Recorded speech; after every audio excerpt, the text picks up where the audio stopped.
Hello everyone, welcome back to আসফিস kitchen.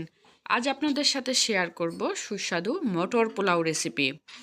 কিভাবে খুব সহজে হাতের কাছে থাকা মটরশুঁটি দিয়ে তৈরি করে নিতে পারেন শীতকালে সুস্বাদু মটরশুঁটি পোলাও। আসুন দেখে নিই।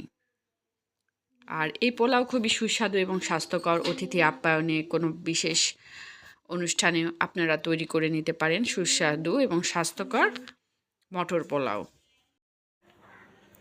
আজকের এই স্পেশাল রেসিপি তৈরি করার জন্য আমি নিয়েছি 2 কাপ পরিমাণ চিনি গুঁড়া চাল। চালটাকে পরিষ্কার করে ধুয়ে পানি ঝরিয়ে নিয়েছি। আর চাল ভিজিয়ে যদি আধা ঘন্টার পর্যন্ত রাখা হয় তাহলে কিন্তু পোলাওটা ঝরঝরে হবে। এছাড়াও কি আমি নিয়েছি আপনাদের সঙ্গে শেয়ার করছি। নিয়েছি মটরশুঁটি। এই মটর পোলাওয়ের ক্ষেত্রে মটরশুঁটিটাই স্পেশাল। সারা বছর পাওয়া যায় না। মটরশুঁটিটা আমি খোসা ছড়িয়ে পরিষ্কার করে ধুয়ে নিয়েছি।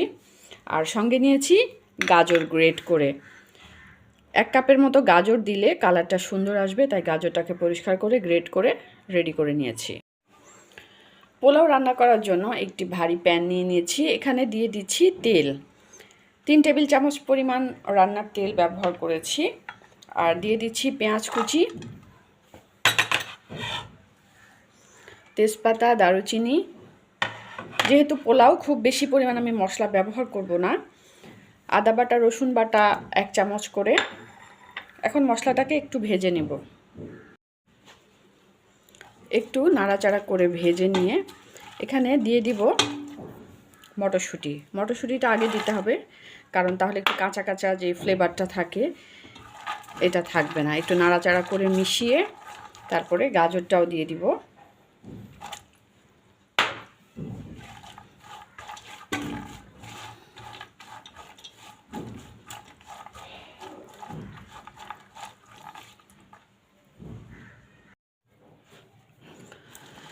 কিছুটা ভাজা হয়ে গেছে, তাহলে যে এক্সট্রা পানি ছিল এই পানিটা শোষণ করে নিয়েছে।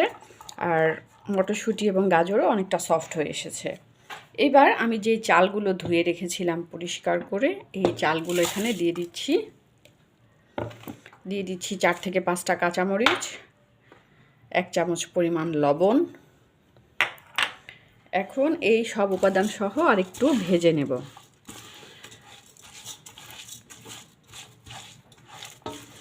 যখন এক্সট্রা পানিটা শোষণ করে নেবে চালের, তখন আমি এখানে গরম পানি দিয়ে দিব। যেহেতু আমি এখানে 2 কাপ পরিমাণ চাল নিয়েছি, 3 গুণ পরিমাণ পানি আমি এখানে দিচ্ছি। চালটা যখন কিছু ভাজা হয়ে গেল, এক্সট্রা পানিটা শোষণ করে নিয়েছে, এবার আমি দিয়ে দিচ্ছি এখানে গরম পানি। গরম পানি আমি করে নিয়েছিলাম। যেহেতু আমি 2 কাপ পরিমাণ চাল দিয়েছিলাম, আমি এখানে 6 কাপ পরিমাণ পানি দিচ্ছি। এখন চুলার আঁচটা প্রথমে হাই হিট করব। হাই হিট করে 5 মিনিট পরে নাড়াচাড়া করে আবার চুলার আঁচটা লো করে দিব। প্রথমে হাই হিট করে যখন একটু সেদ্ধ হয়ে যাবে এবং পানিটা মাখা মাখা হয়ে আসবে, এ পর্যায়ে আমি চুলার আঁচটা একদম লো হিট করে দমে রাখব।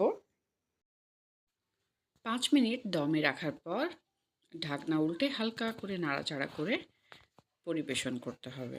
ওয়াও, দারুণ ফ্লেভার বের হচ্ছে। চাইলে আমরা উপরে 1 চামচ পরিমাণ ঘি দিয়ে দিতে পারি, তাহলে দারুণ ফ্লেভার বের হবে। হালকা হাতে নাড়াচাড়া করতে হবে, করে পছন্দ মতো একটি ডিশে সার্ভ করে গরম গরম পরিবেশন করতে হবে। পছন্দ মতো একটি ডিশে আমি সার্ভ করে নিয়েছি। আর আমরা চাইলে ডেকোরেশনের জন্য উপরে পেঁয়াজের বেরেস্তা ছড়িয়ে দিতে পারি, বাদাম ছড়িয়ে দিতে পারি, অথবা সাইডে টমেটো বা শসা দিয়ে পছন্দ মতো ডেকোরেশন করে নিতে পারি। আমার ভিডিওটি কেমন হয়েছে কমেন্ট বক্সে অবশ্যই জানাবেন। বেশি বেশি লাইক এবং শেয়ার করবেন। খুব সহজেই ঝটপট এই মটর পোলাও রেসিপিটি তৈরি করে দেখবেন। দেশ বিদেশের বিভিন্ন ধরনের মাছ, মাংস, মুরগি সহ বিভিন্ন রেসিপি দেখতে চোখ রাখুন আসফিস কিচেনে। আমাদের সঙ্গে থাকার জন্য এবং ভিডিওটি দেখার জন্য ধন্যবাদ।